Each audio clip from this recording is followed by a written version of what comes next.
My name is Victoria, 27 years old, and I've always been the responsible sister. With my career as a graphic designer finally taking off, I thought my life was on track. My younger sister Grace and her adorable 2-year-old son Jackson are special to me, despite our complicated relationship. I never imagined my parents would try to completely derail my life with what happened at that Sunday dinner. Let me know where you're watching from, and hit that like and subscribe button as I share how my family tried to turn me into an unpaid nanny and what I did about it. Growing up in suburban Pennsylvania, the roles in our family were always clearly defined. I was the responsible one, the planner, the achiever. My sister Grace, 2 years younger, was the free spirit, the dreamer, the artist. Our parents never tried to hide their different expectations for us. From me, they expected reliability, good grades, and practical career choices. From Grace, they celebrated creativity, spontaneity, and artistic expression. When report cards came home, my straight A's were acknowledged with a simple nod and maybe a good job. When Grace brought home C's, sprinkled with the occasional B in art class, my parents would gush about how the traditional education system simply couldn't nurture her creative mind properly. I remember one particular evening when I was 16. I had just been selected as editor of the school newspaper after 3 years of dedicated work. The same day, Grace had painted a watercolor that her art teacher had praised. Guess which achievement dominated dinner conversation? It wasn't mine. Don't get me wrong, I love my sister. But these patterns shaped both of us in ways that would eventually lead to the situation I found myself trapped in. I worked incredibly hard through high school, earning a partial scholarship to study graphic design at Pennsylvania State University. Even with the scholarship, college was expensive. While my friends enjoyed the full college experience, I juggled 3 part-time jobs: barista mornings, library assistant afternoons, and weekend shifts at a local print shop. The print shop job was particularly valuable, giving me hands-on experience with design projects. My parents helped with some expenses, but not much. "You need to learn the value of hard work," my father would say. I didn't realize until much later that Grace wouldn't be held to the same standard. Grace followed a familiar pattern through her early 20s. She'd discover a new passion, declare it her true calling, invest in all the equipment, take a few classes, then abandon it when something more exciting came along. Photography, pottery, jewelry making, interior design, fashion illustration, all had their moment. My parents funded each new venture without question, calling her an explorer soul finding her path. Meanwhile, I graduated with honors, landed an entry-level position at a respected design agency in Philadelphia, and slowly worked my way up. By 27, I had a comfortable one-bedroom apartment in the city, a job I genuinely loved as a senior designer, and was finally feeling established. Then came Grace's pregnancy announcement at 24. The father, a photographer she had met at an art retreat, wasn't interested in parenthood and disappeared from the picture before her second trimester. My parents immediately rallied around her, converting their home office into a nursery and assuring Grace they would support her journey into motherhood. I was genuinely happy when little Jackson arrived. Despite the complicated family dynamics, I fell in love with my nephew immediately. Those tiny fingers, bright, curious eyes, and the way he'd snuggle into my neck when I held him melted even my most cynical defenses. I established a routine of visiting every Sunday for family dinner, plus one evening during the week, to spend quality time with Jackson.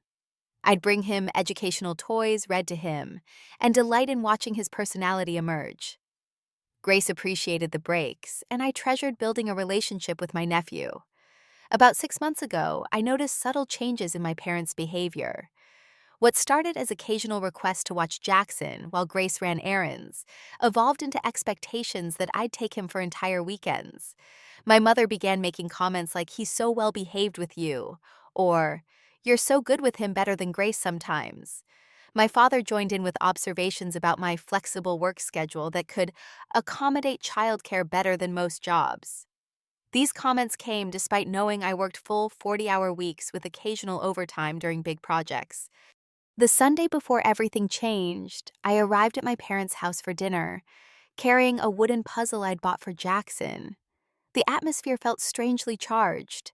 My mother hugged me too tightly, My father was unusually attentive, refilling my wine glass before it was even half empty. Grace seemed simultaneously nervous and excited, constantly checking her phone. The elaborate dinner my mother had prepared should have been another warning sign. She'd made all my favorites: roast chicken with rosemary potatoes, fresh bread, and homemade apple pie for dessert. It was the kind of meal she typically saved for birthdays or holidays. "What's the special occasion?" I asked, trying to sound casual as I helped set the table. "Can't a mother just want to make something nice for her family?" she replied, not meeting my eyes. Little did I know they were buttering me up for the bomb they were about to drop on my life. The trap was sprung over dessert. My mother had just served her apple pie, the cinnamon scent filling the dining room, when my father cleared his throat dramatically. "Victoria, we have some exciting news," he announced, glancing at Grace, who suddenly looked both nervous and thrilled. "Grace has been accepted to the West Coast Institute of Photography." My mother jumped in, beaming with pride. "An 18-month intensive program in California. It's incredibly prestigious, only 20 students selected nationwide." I turned to Grace, genuinely surprised and pleased for her. "That's amazing. Congratulations. When did you apply?" Grace squirmed slightly in her seat. "About 3 months ago. I didn't want to say anything until I knew for sure." "She found out last week," my father added. "We've already accepted on her behalf and paid the non-refundable deposit." Something about the way he emphasized non-refundable made my stomach tighten. I took a sip of wine, sensing what might be coming next. "The program starts next month," my mother continued, her voice overly casual.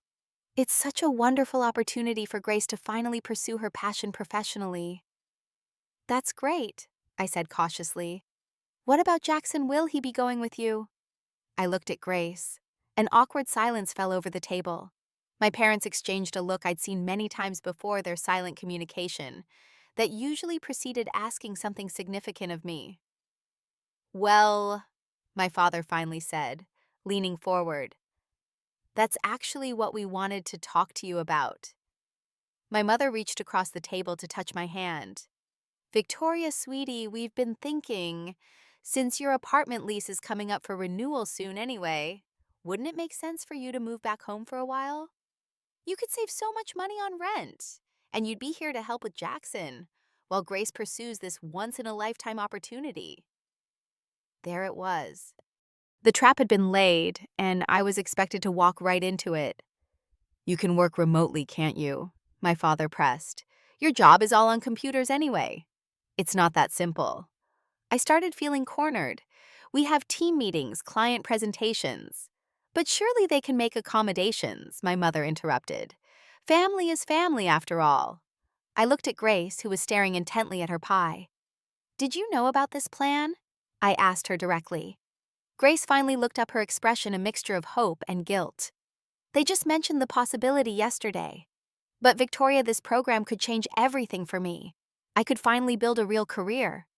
"What about your responsibility to Jackson?" I asked, trying to keep my voice even. "He'll be with family," my mother interjected before Grace could answer. "With people who love him. And it's not forever, just 18 months. 18 months is a long time in a toddler's life," I pointed out. My father's expression hardened slightly. "It's not like you have your own family to worry about," he said, the comment stinging more than he probably realized. "Your sister needs this chance, Victoria." Grace reached into her bag and pulled out a glossy brochure. "Look," she said, pushing it toward me. "These are the photographers who teach there. Their work is incredible. And graduates of this program go on to shoot for National Geographic, Vogue, all the major publications." I flipped through the brochure mechanically, feeling increasingly trapped. The course looked legitimate and impressive, but that wasn't the point. The point was that my family had already decided how I would be spending the next year and a half of my life without even consulting me. "I'd pay you whatever I can," Grace offered, though we all knew her occasional freelance photography gigs barely covered her own expenses, let alone childcare. "And you'd have your old room back," my mother added brightly, as if returning to my childhood bedroom at 27 was a selling point. "I need some time to think about this," I finally said, pushing back from the table. It was the only escape I could see from the suffocating pressure of that dinner. My mother looked disappointed but nodded. "Of course, sweetie, just don't take too long. Grace needs to make arrangements soon. As I drove home that night, I realized with growing dread that in their minds, my agreement wasn't a question of if, but when. They had already decided my future for me. The week following that dinner was relentless. My phone buzzed constantly with messages from my family, each approaching the situation from a different angle, but all pushing toward the same outcome. My mother sent daily texts with updates about preparations they were making, just in case. I agreed. Cleaned out your old closet today. Or, thinking of repainting your room, what color do you prefer? My father took the practical approach, sending links to articles about how much money young professionals save by living with family, and statistics about the rising cost of city living. Grace bombarded me with photos of Jackson with captions like, "Missing his favorite auntie," and "Can't wait for more time with you." By Wednesday, I desperately needed perspective from someone outside the situation. I met my best friend Samantha for lunch at our favorite cafe. "They're manipulating you," Samantha said bluntly after I explained everything. "They've created this perfect storm where you're supposed to feel like the villain if you don't sacrifice your life for your sister's dreams." "But what if this really is Grace's big break?" I asked, stirring my untouched soup. "She's never stuck with anything this long before." "And whose fault is that?" Samantha challenged. "Has she ever had to? Your parents have always cushioned her from consequences, and now they're volunteering you to continue the pattern." The truth in her words stung. "I love Jackson, though. I don't want him to suffer because of adult problems. Jackson needs stable, consistent caregivers. If that's not going to be his mother, it should be someone who's chosen that role, not someone who was manipulated into it." That afternoon, I scheduled a meeting with my boss, Amanda, to discuss remote work possibilities. Her response was exactly what I'd expected, but needed to hear officially. "Victoria, you know our client presentations and team collaborations happen in person," she explained. "We can accommodate occasional work-from-home days, but not a primarily remote arrangement, especially for a senior designer." "What if it was just temporary, maybe 3 days remote, 2 in office?" I suggested, already knowing it wouldn't work with my parents' house being a 2-hour drive from the office. Amanda shook her head. "The team relies on your leadership in person. If you need family leave, that's different, but an 18-month partial remote arrangement just isn't viable for your position." I left her office feeling both disappointed and strangely relieved. At least now I had a concrete reason to give my family. But when I called my mother that evening to explain, she dismissed the job concerns immediately. "There are design firms in our area too," she said. "Maybe not as prestigious, but family comes first, Victoria. You can always find another job, but these formative years with Jackson won't come again." The pressure continued to mount. The next evening, Grace dropped Jackson off at my apartment unannounced. "Emergency photo shoot," she explained hurriedly, already backing toward the door. "Client called last minute, great opportunity, couldn't say no. I'll be back in 3 hours tops." Before I could protest, she was gone, leaving me with Jackson and a small bag of supplies. I had planned to work on a major presentation that evening, but instead spent it entertaining my nephew. Grace returned 5 hours later full of stories about the amazing networking opportunity the shoot had provided. During weekend visits to my parents' house, I noticed toys and baby supplies appearing in my old bedroom. My mother had hung child-friendly artwork on the walls and moved in a small toddler bed, just so Jackson has a comfortable place to nap when he visits. More disturbing was overhearing Grace on the phone with a friend saying she was definitely going to California and so excited to live near the beach. When I confronted her about it later, she became defensive. "I'm just being positive about the opportunity," she insisted. "Nothing's final until you agree to help, obviously." But it felt final. My parents had started referring to Jackson as "our boy" when talking to me as if we would be co-parenting him. They spoke about Grace's program as an absolute certainty. At work, I confided in my coworker Miguel, who had gone through similar family pressure when his parents expected him to care for his grandfather. "Set boundaries now," he advised, "or they'll never respect any boundaries you try to set later." The timing of everything felt suspicious as well. My apartment lease was indeed ending in a month, a fact I'd mentioned casually to my parents weeks earlier. Now they suggested I not renew, and save money by moving home. My anxiety grew with each passing day. I started having trouble sleeping, waking up from dreams, where I was trapped in my parents' house while Grace's photography program extended endlessly year after year. I felt like I was watching my carefully built independent life being dismantled piece by piece, and my family expected me to hand them the tools to finish the job. The breaking point came exactly 2 weeks after the initial dinner. Grace called me at work, her voice frantic. Victoria, I really need your help. My photography mentor just offered me a last-minute assistant position at a wedding this afternoon. It could lead to regular work. Grace, I'm at work. I have an important client meeting in an hour. I explained, trying to keep frustration from my voice. Please, she begged. Mom and Dad are both busy and the babysitter canceled. I'll drop Jackson off right now and pick him up by 6, I promise. Before I could formulate a firmer response, she added, I'm actually already in your building's parking lot. 20 minutes later, I was trying to entertain a toddler in my office while frantically messaging my team about the client meeting. My boss's expression when she saw Jackson playing with office supplies on my desk told me everything I needed to know. Family emergency, I explained weakly. It was unexpected. Victoria, we need to reschedule the Westbrook presentation, she said, her disappointment evident. We'll discuss this later. The client was understanding, but clearly inconvenienced.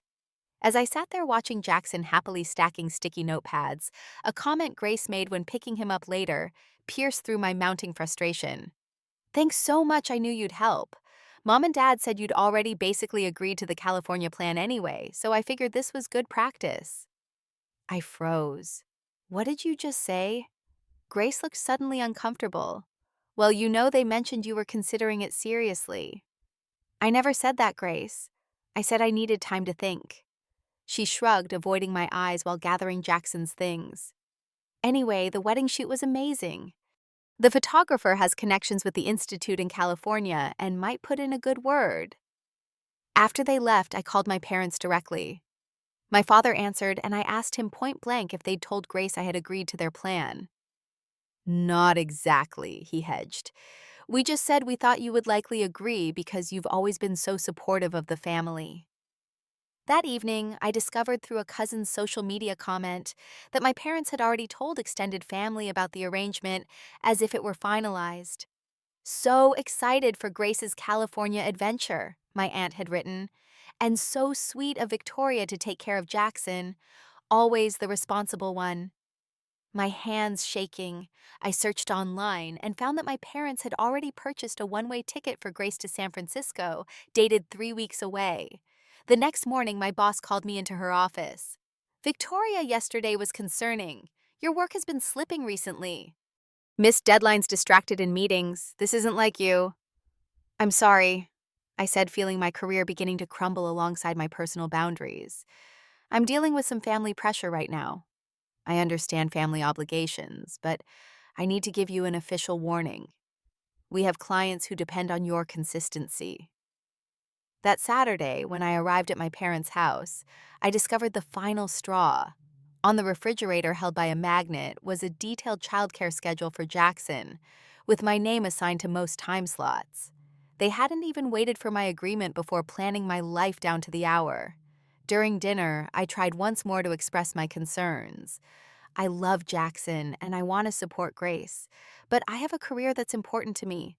I can't just put my life on hold for 18 months. My mother reached across the table to pat my hand. Sweetie, there's more to life than work. Family is what matters in the end.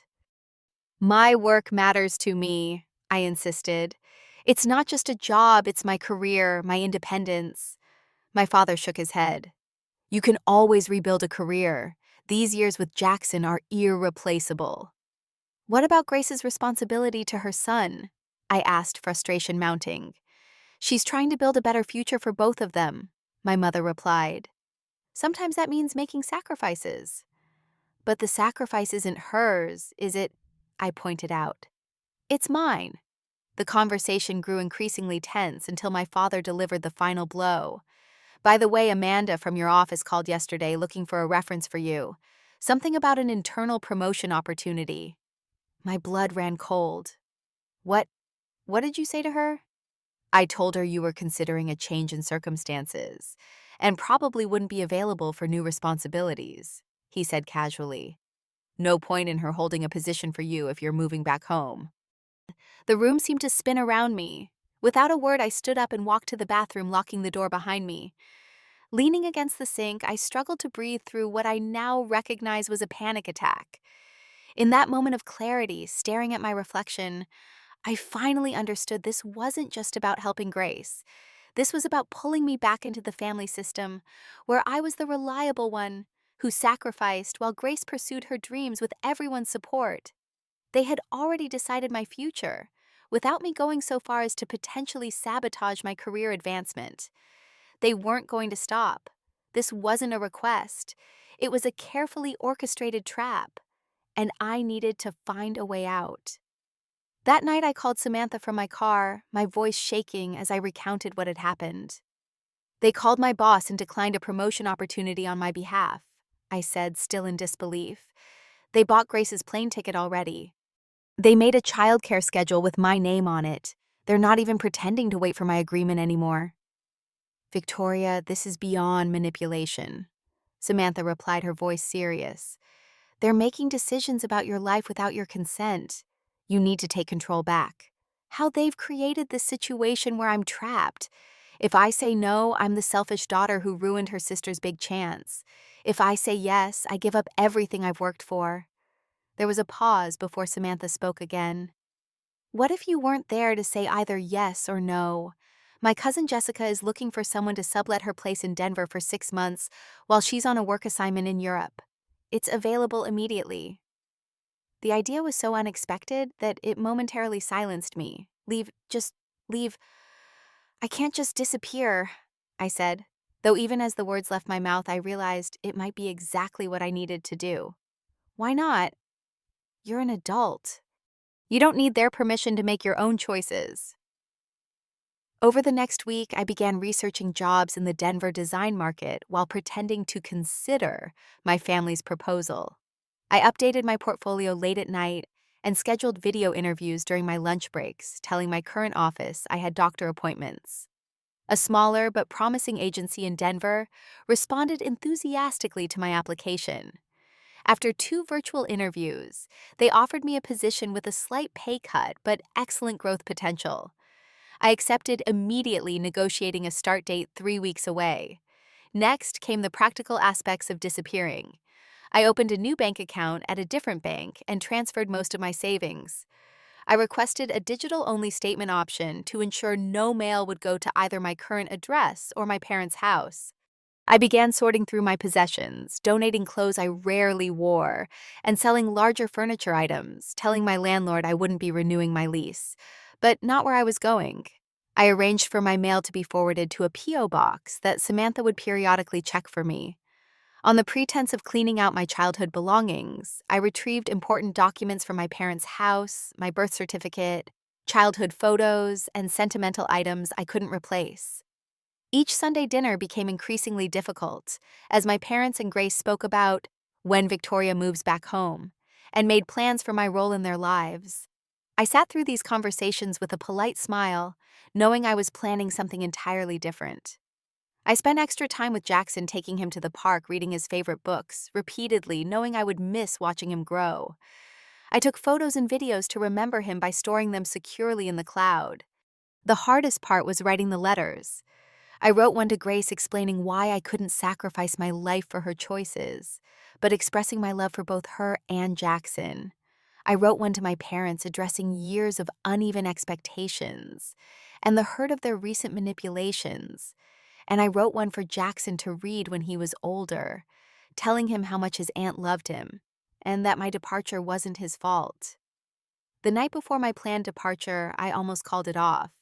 I sat in my nearly empty apartment surrounded by packed boxes addressed to a Denver storage facility and questioned everything.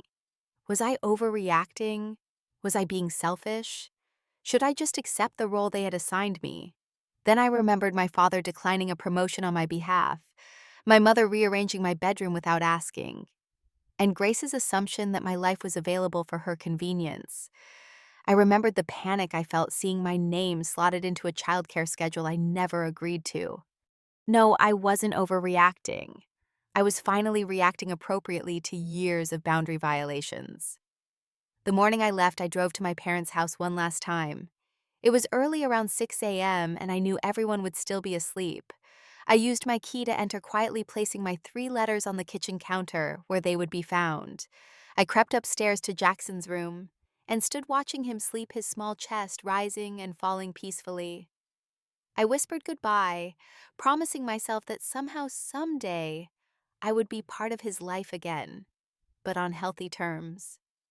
Then I left, driving west toward Denver and an uncertain but self-determined future. My first week in Denver was a disorienting mixture of freedom and guilt. The mountains on the horizon felt symbolic of the new perspective I was gaining. But my phone buzzed constantly with messages from my family, each notification bringing a wave of anxiety. At first, the texts were confused. "Victoria, where are you, and why didn't you come to Sunday dinner?" Then came concern. "We're worried about you. Please call us." Finally, panic set in. "We're contacting the police if we don't hear from you in 24 hours. I sent a single text to each of them. "I'm safe but need space. We'll contact when ready." Then I silenced my phone and focused on settling into my sublet apartment and preparing for my new job. My parents contacted my former workplace only to discover I had already resigned. They reached out to Samantha, who simply told them, "Victoria is an adult who made her own decision. She's safe, and that's all you need to know right now." They tried every manipulation tactic they knew. My mother left tearful voicemails about how worried they were. My father sent stern messages about family responsibility. Grace alternated between guilt trips about Jackson asking for me and angry texts accusing me of abandoning them. I maintained my silence, knowing any engagement would only pull me back into their dynamics. Instead, I focused on building my new life in Denver. My first day at the design agency was refreshingly straightforward. No family baggage, no history, just my portfolio and skills speaking for themselves. My new coworkers knew nothing of my family situation, and it felt liberating to be judged solely on my professional merits. I found a coffee shop near my apartment that became my weekend sanctuary. The barista, a woman named Allie with colorful tattoo sleeves, quickly learned my order and greeted me with genuine warmth that asked nothing in return. 2 weeks after my arrival, Samantha flew out to visit. Seeing her familiar face in my new context was strange, but comforting. "They're still in shock," she reported when I finally asked about my family. "Your mother cries a lot. Your father is angry. Grace is scrambling to find childcare arrangements." "Do they understand why I left?" I asked. "I think they found your letters, but understanding is different from accepting. They're still talking about when you'll come to your senses, rather than recognizing their part in pushing you away." Despite occasional waves of guilt, I grew more confident in my decision each day. I started a journal to process my feelings, joined a local hiking group to explore my new surroundings, and gradually built a routine that belonged entirely to me. At the 1 month mark, I finally answered a call from Grace. The conversation was tense but necessary.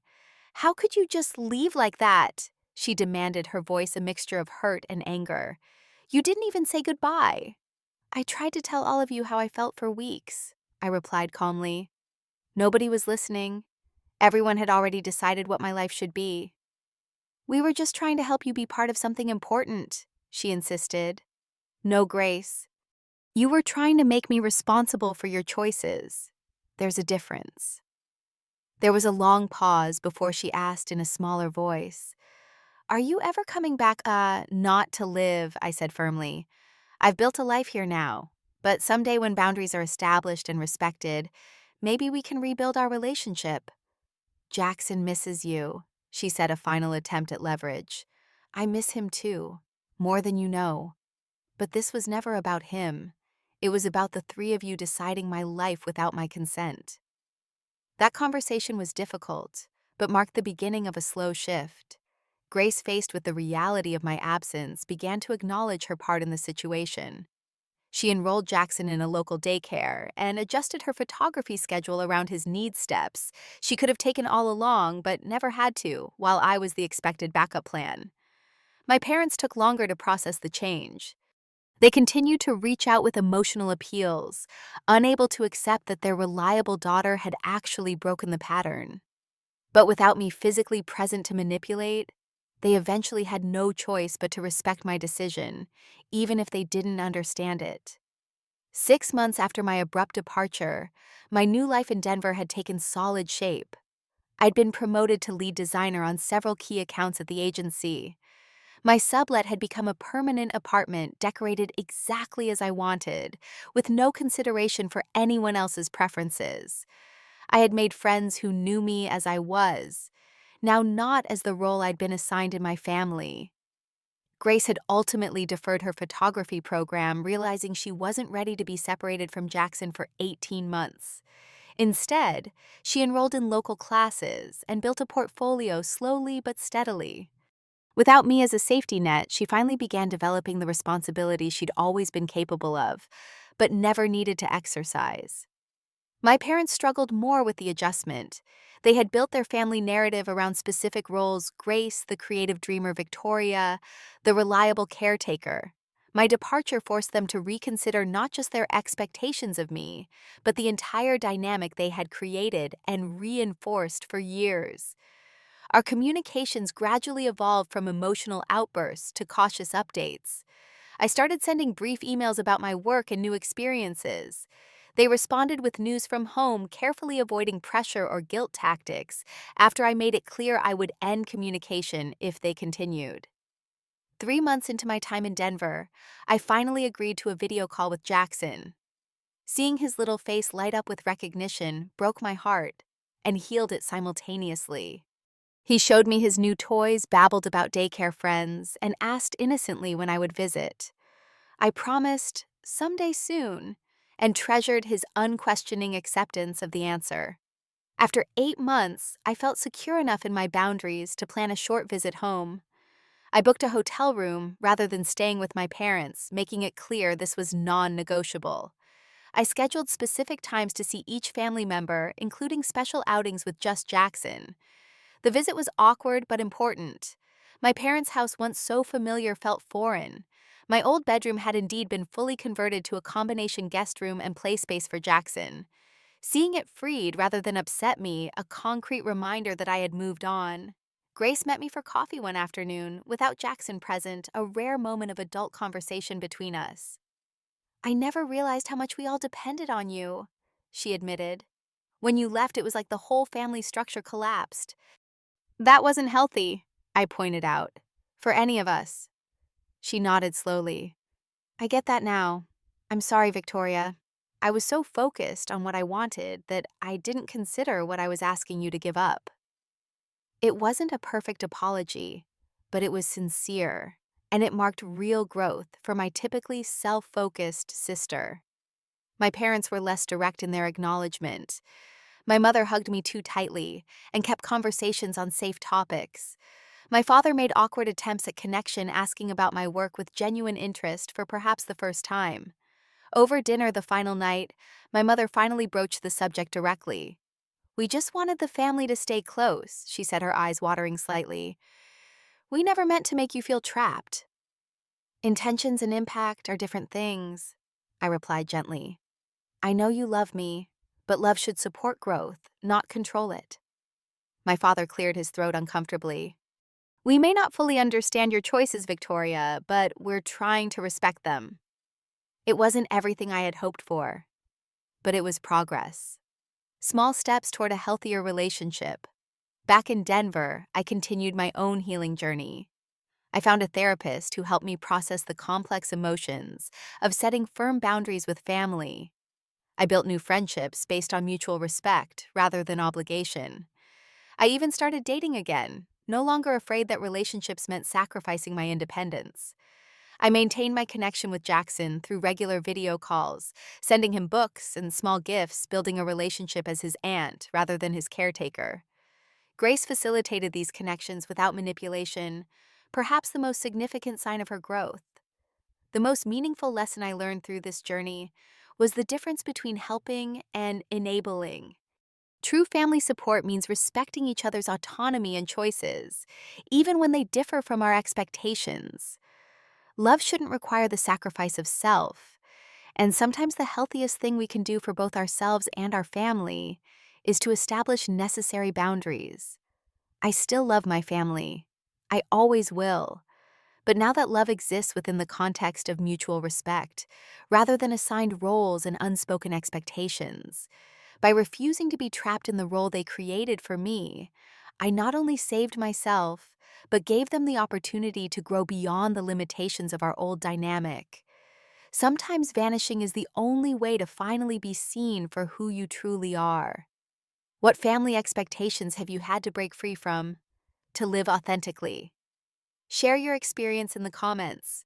If this story resonated with you, please like, subscribe, and share it with someone who might need to hear that setting boundaries isn't selfish. It's necessary. Thank you for listening to my journey. And remember, sometimes the hardest choices lead to the most beautiful new beginnings.